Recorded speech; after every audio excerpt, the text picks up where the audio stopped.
Most people think personal growth comes from success, but the truth is, the deepest transformation often happens when everything familiar is stripped away. Your home, your relationship, your identity, even the life you thought you were building. I'm your host, Edna White, and this is Keeping It Real on Purpose, where we talk about the real moments that shape who we become.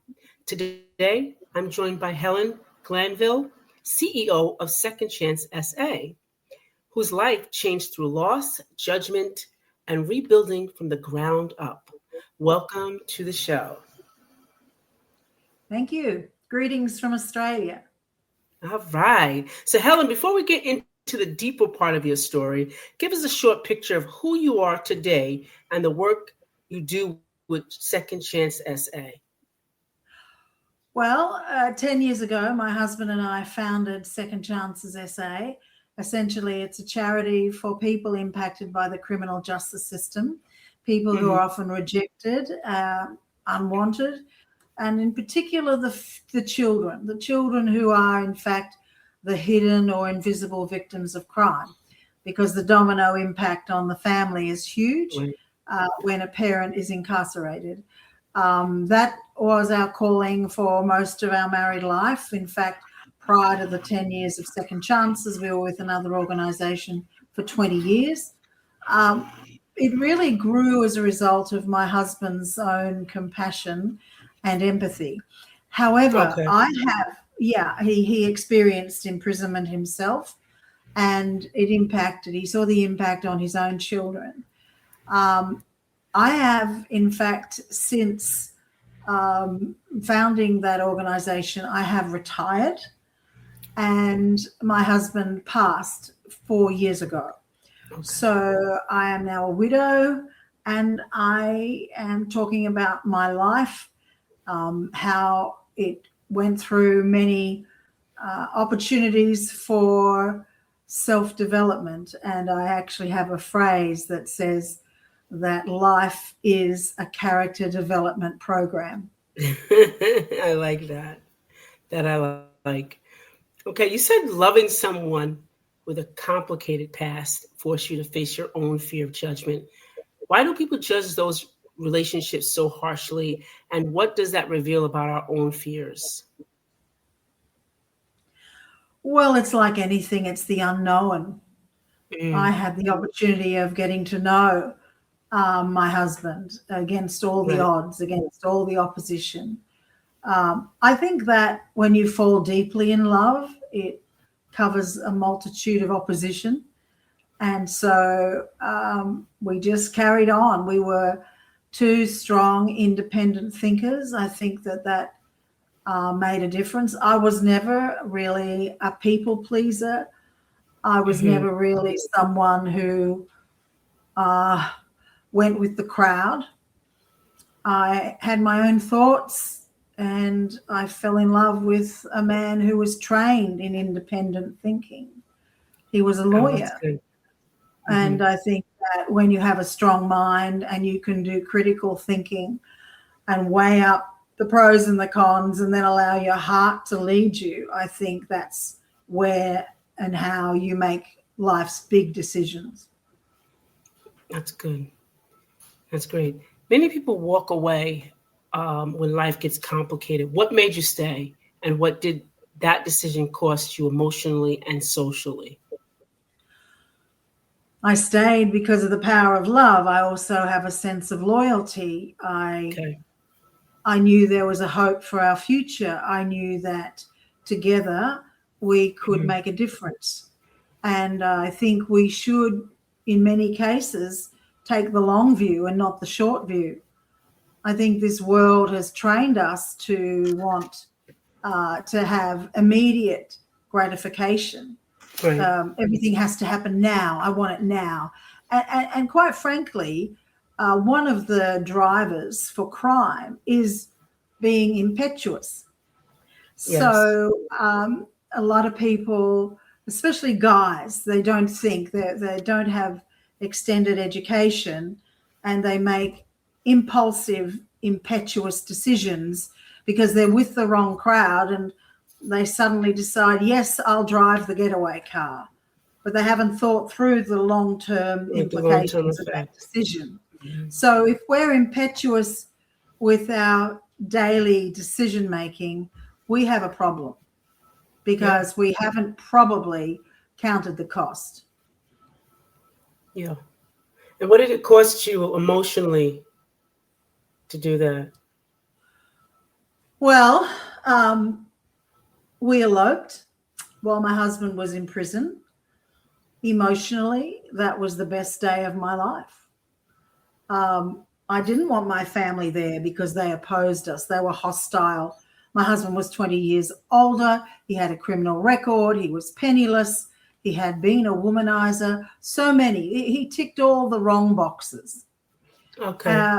But emotionally, I was strong. I really wanted to proceed with this relationship, and in the long run, it was the best thing that we did. There was a hiccup along the way where I was weary. I think that when you're in your early 20s, you can be weary of the Sure. pressure Sure. and holding on and waiting and waiting Mhm. and waiting. But when he was out, we got together and we made a difference. And that's what I Yeah. wanted to achieve, and that's what we did achieve. I think too, a lot of times in this world and probably other worlds, we misconstrue the word love as like an emotion instead of a dedication or a commitment, and that's something that you build on all the time.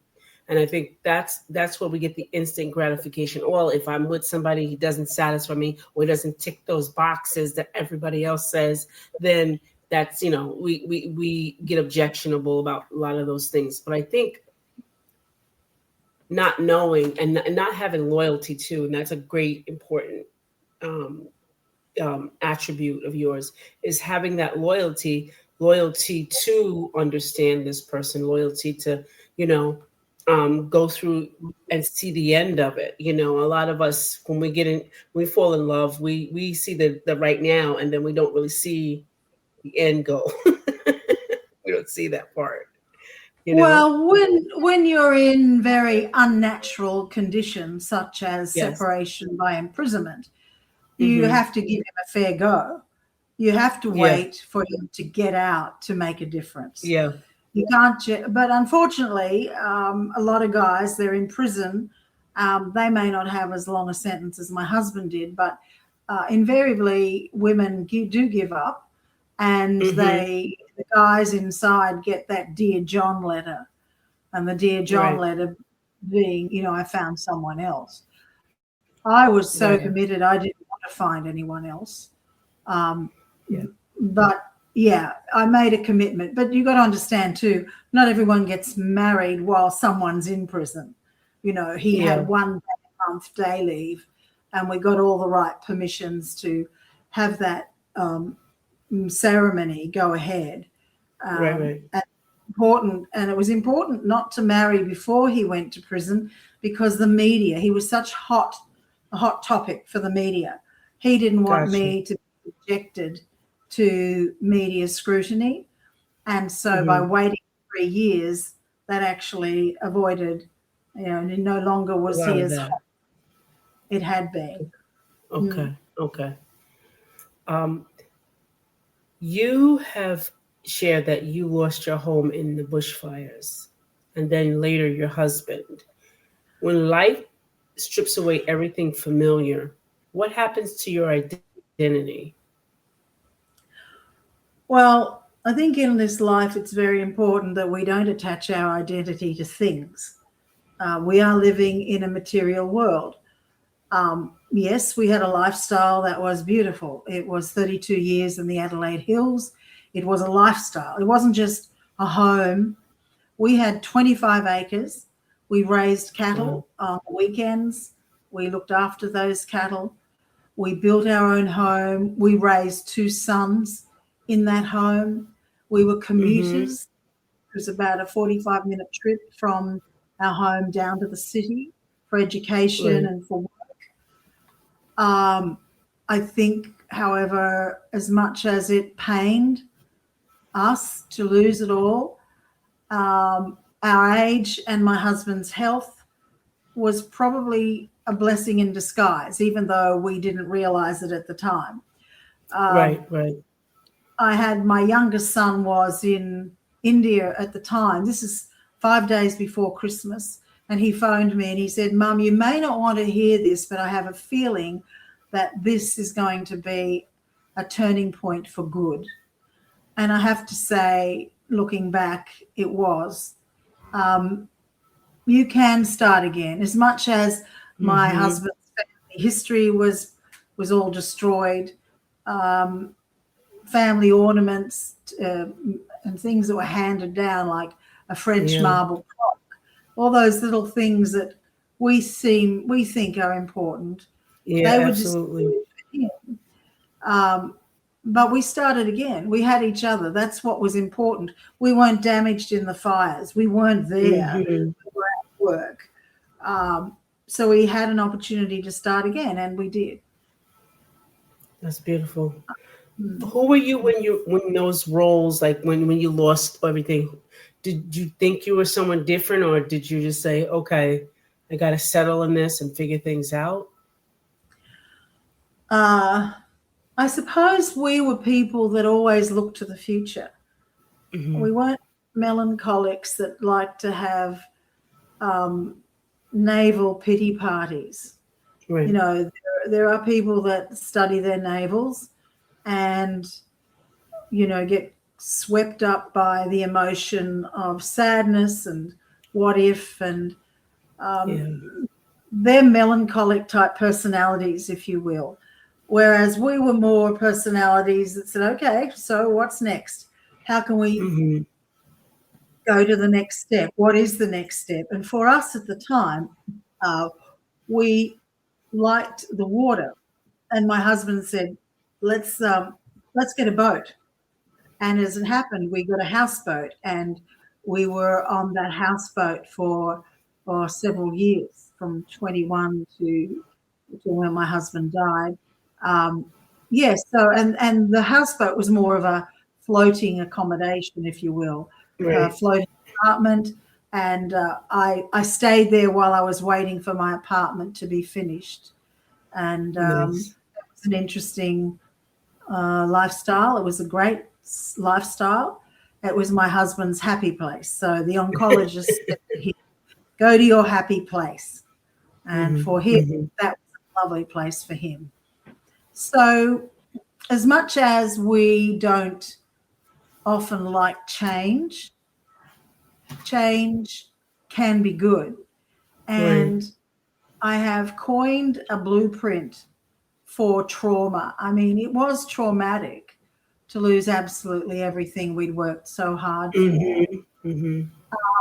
But my little phraseology is called MAPP, M-A-P-P, M standing for maintain, like before a traumatic event, maintain the things that brought you fun and enjoyment. So no matter what the traumatic event be, whether it's a fire or a car accident or whatever, if you were swimming every week or if you were playing bridge every week and you enjoyed that, maintain it. Don't just wipe everything out of your life.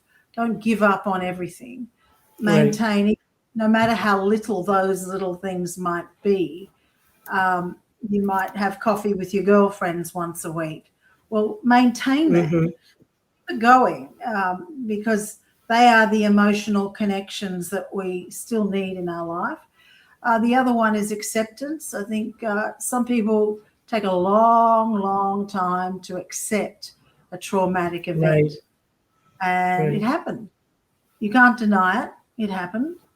And one has to accept it. In the case of a bushfire, what we know is that 6 to 8 weeks after a bushfire, fresh green shoots of growth come through. Yes, they do. Yeah, it's just perpetual. It's never ending. And the seeds in the trees, they self-propagate. And we forget that. And that can happen in our lives too. We can have fresh, new, green opportunities. That's beautiful. Fresh, new, green things to explore. So it's very important. And the other two letters are P and P. The first P being for priority. Prioritize. Prioritize. Well, what really it forced us, although we knew theoretically that priorities in our life, in practice, we grounded ourselves and knew that our priorities were our faith, our family, and our friends. And that's good. that was important. The 3 F's, they were That's our priorities. And sometimes we have those priorities, not necessarily in that order, but we don't actually spell it out. And so we knew that our priorities were our faith, our family, and our friends. Then the other P is plan. I think the best way to have hope for any future, no matter what you've been through, is to plan. Plan that holiday, plan that coffee with your girlfriend. That's great. Plan that little short trip. Plan something that's in next week or in a fortnight or in a month, because then you always have something to reel in to come, and it's like putting a hook into your future and then reeling it in. And when you plan something, you're putting hope into your future. And we can plan today what we're doing next week. It's very important to plan. If we stop planning, what have we got to look forward to? Even if it's visiting a grandchild, even it's as simple as having a walk to the park. It doesn't have to cost a lot of money. Even if it's having to swim in the sea, you plan it, you make it happen. And those plans give you something to look forward to. And I always found that the more I planned, the more I had to look forward to. And we did that together. And I think that now that it's been 4 years since my husband passed, but I apply that to my own life now, my priorities, my planning. And I think that's where we all need to be. But nobody really teaches us this stuff. If we go through exactly. No matter what, it could be an earthquake, right? There's so many places in the world where there are bushfires, there are volcanic spewing, there are earthquakes, there's tsunamis, there's flooding, all sorts of things that are happening on this earth. But nobody really teaches us, how do we overcome a traumatic event? How do we plan for overcoming? Is there light at the end of the tunnel? Is it just that happened, therefore life stops? That happened, therefore I am stuck? No, we have a mind that has the capacity to plan again and again and again. Yes, absolutely. And that's being real. Right. That's really good. That's good. That MAPP, people. MAPP. I love it. Now, you said you stopped trying to live a life that made sense to others. Why do you think there's a need of approval from one is the biggest trap people live in? Why do you think it's one of the biggest traps? Nobody gets to walk in our shoes. Ooh. And nobody is responsible for my life except me. Oh, that's good. Even if there are people who are well-meaning, who think I'm going astray or think I'm on the wrong path, the end of the day, it's my choices. Life is about choices. As I said before, life is one big character development program. And at each junction, we have a choice. We have a choice to go to the left. We have a choice to go to the right. We have a choice to create another path. We have choice. And as I said before, I've never been accountable to anyone else but myself. I might have sought advice from someone. Of course, we should. We should seek advice of the wise. But I've always been someone who's followed my heart. Yeah. And I'm a Christian, and my heart wants to resonate with my Creator, and I want my heart to be in alignment with Him. And when you have that mindset and that heart set, so to speak, you have a different guidance system. We're all looking for true north. We're all looking for a purpose to be on the planet. And Right. it's very important to find that purpose. Mm-hmm. Why do we have breath in our bodies? Who put it there? Yeah. What's it for? Are we here to make a difference? Well, I believe we are. I believe that a dentist is put in place to fix your teeth. A mechanic is put in place to fix your car. Doctors are there to fix things, Mm-hmm. Through our experiences, we can help others by giving them advice that we've learned. And in a way, by having this chat with you, Edna, I'm passing on some of the things that I've learned. That's right. That's right. So much legacy is going on right now. Yeah. So much And it's in the book. It's in the Yes. book. And the book has a strong emphasis on forgiveness. Mm-hmm. And each chapter commences with a quotation about forgiveness, and it could be Mahatma Gandhi or Nelson Mandela or Mother Teresa or even Jesus himself, who said we must forgive 70 times 7. Well, that's very, very, very difficult to comprehend. But when you're placed in a position where you need to make a choice, we have a choice to forgive or not to forgive. The choice is always ours. Yeah. And it's very important. That's probably one of the most important decisions of our lives, is not to hold on to a grudge, not to hold on to unforgiveness, not to hold on to resentment, because it contaminates us. And medically, it's been proven that unforgiveness, resentments, Absolutely. and grudges, they backfire. And it's like us taking poison and hoping it fixes the other person or gets rid of them or whatever. Yes. When really we're in our own cell, if you like, and the capacity and the door lock is on the inside. All we have to do is turn it and walk out, you see. So exactly. We don't have to condone someone else's actions. We don't have to trust them ever again, but we need to forgive so that there is no anger. Anger is a very eroding emotion, and we have to learn and understand that the choice is definitely ours. Yeah, it is.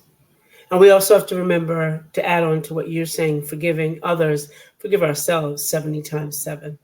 And that's important too, because we do a lot for other people, but then when it comes down to us, we forget that we have to have compassion for ourselves. And that's a big emphasis that, that I see with a lot of my clients, is that they don't forgive themselves. They forgive everybody else, but they don't forgive themselves for not knowing, for not having the tools. Just simple, like, I made a mistake. Okay, that's a mistake. Forgive yourself. Go on. Don't beat yourself up about it. Because life is about learning. It's about learning. Yes. You don't get instructions, I think married into that forgiving ourselves is not to do it again. So if we really have turned around from that behavior, which is negative, so maybe we have a tendency to gamble. Yes, we can forgive ourselves, but part of the repenting, if you like, is to turn around and not do it again. Right. And so it's easier to forgive yourself when you've stopped the issue. Right. You've stopped the behavior. That's it, when you stop the pattern, though. That's pattern. Forgiving, I think, is separate from the pattern itself. Because once you do it a couple of times, it's a pattern now. So now you're not going to ask yourself to forgive yourself for doing something that's a pattern, like that you're going to keep doing.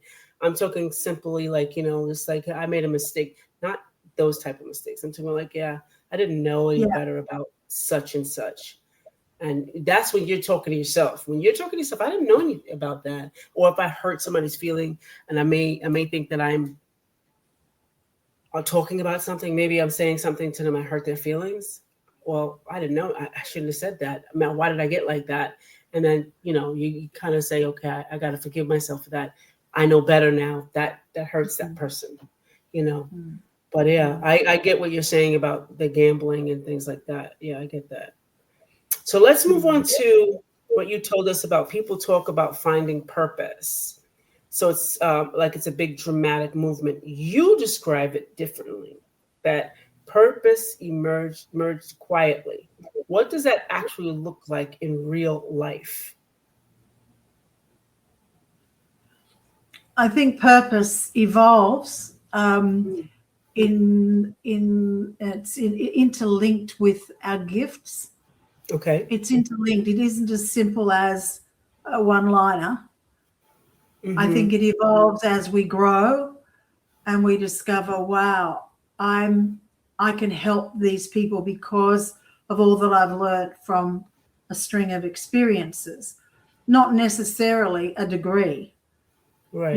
Just because you're a psychologist doesn't mean to say you can actually help someone, especially if you Exactly. don't have empathy. If you don't have empathy and you don't have compassion, you really you haven't left base, So purpose is a knowing in your knower that what I'm doing is making a difference. Right. And there are very few people that can do what I do, Right. Not everyone can do what you do. Not everyone That's can do right. what I Yeah, do. that's the truth. Um, That's the truth. Really we true. are all unique individuals, Mm. and sometimes we have to realign our life so that we sense purpose. So I think that purpose will be clearly announced at our funeral. Mm-hmm.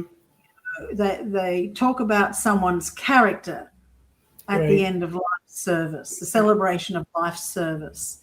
They Yeah. talk about character, not necessarily, all the achievements, but more so Mm-hmm. how they impacted me, how they made me feel, how I loved. They are the things that last. How you made me feel like I was the only person on the planet and you were Mm-hmm. listening to me. That's very important, far more important than any degree or skill or award. Right. Yeah. I think all of that is linked to purpose. What impact did we have on somebody's life? That's beautiful. That's really, really beautiful. I like that. I like how you kind of changed that, right? And about the reflection on the funeral. I was like, oh, they do that. No resume needed. No resume. It didn't even dawn on me until you said it. I was like, that's right. No resume needed. They talk about all the character and what you bestowed upon other people. So Yeah. right. So powerful that is. That is really powerful. So let's They go say all the to nice things.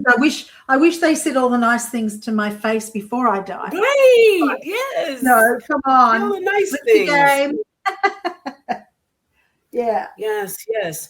You shared with us before we spoke that you said something powerful, and I wanted to bring it out. You said real relationships are built on truth, not comfort. Can you expound on that? Could you repeat that again, please? You said something powerful. Real relationships are built on truth, not comfort. Can you explain Truth. that? Can you share that? Relationships? Yeah. Yeah. Well, relationships are really everything in this world and for eternity. Yes. Um, Yes. truth is something that will last for eternity. Mm-hmm. Um, so there are a lot of things that make people feel comfortable, but many times they're just passing by. They're fleeting. So truth will always outshine anything that's wrong or an untruth. Eventually, truth will win. Temporarily, sometimes truth looks like it's hidden, and the bad guy wins.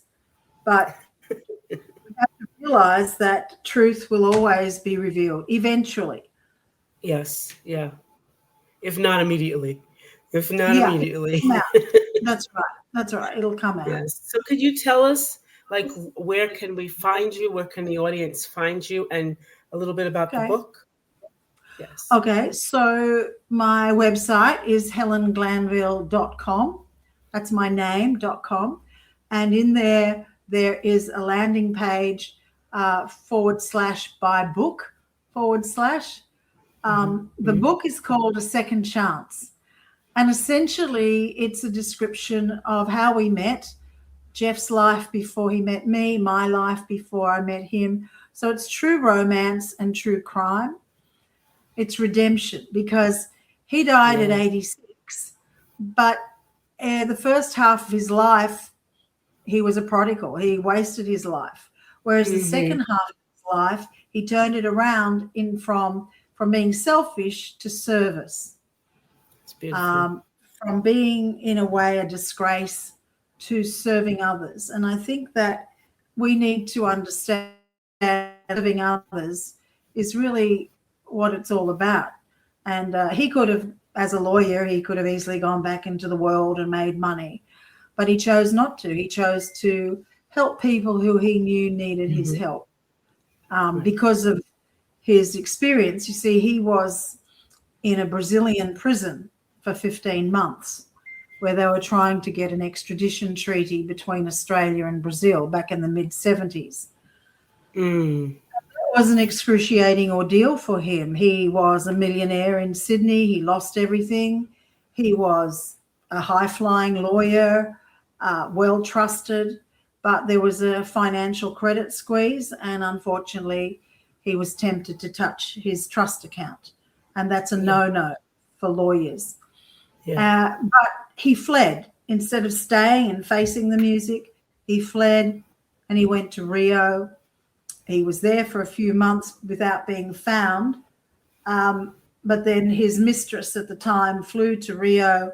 He met her at the airport, and that's how Interpol caught up with him. So he paid heavily for what he did. There were quite a few lawyers in that decade that were struck off the roll. He was made bankrupt. He was a very, very wealthy man in his own right. He had inherited quite a huge amount of money from his father, but he overextended himself, he overinvested, and he couldn't keep up with the commitments. So all of the headlines of the mid-70s are in the book. So lawyer flees Sydney, lawyer returns, all of that. So he was a family lawyer, and that's the interesting story. He was our family lawyer, and my father had a dream to help him. We thought my dad was an idiot, but he said no. He said, if I have lost everything, lost my station in life, lost my wealth, was struck off the list of lawyers, my wife divorced me while I was overseas, I'd like to think somebody somewhere would give me a second chance. So that's the name of the book. Okay, awesome. So what I take from this conversation is that people are not defined by their worst moments, their losses, or their judgments placed on them. They're defined by the choices that they make after everything falls apart. And sometimes the most powerful and transformative decisions don't just come from winning, comes from rebuilding. If today's conversation resonated with you, share it with someone who might be quietly rebuilding their life right now. And if you're navigating a season where you're trying to figure out what comes next, remember, purpose doesn't always arrive with fireworks. Sometimes it shows up quietly when you decide to live honestly. This is Keeping It Real on Purpose, where real stories remind you that starting over is not a failure, it's clarity. And my name is Edna White, and my esteemed guest, Helen Glanville, saying goodbye for now.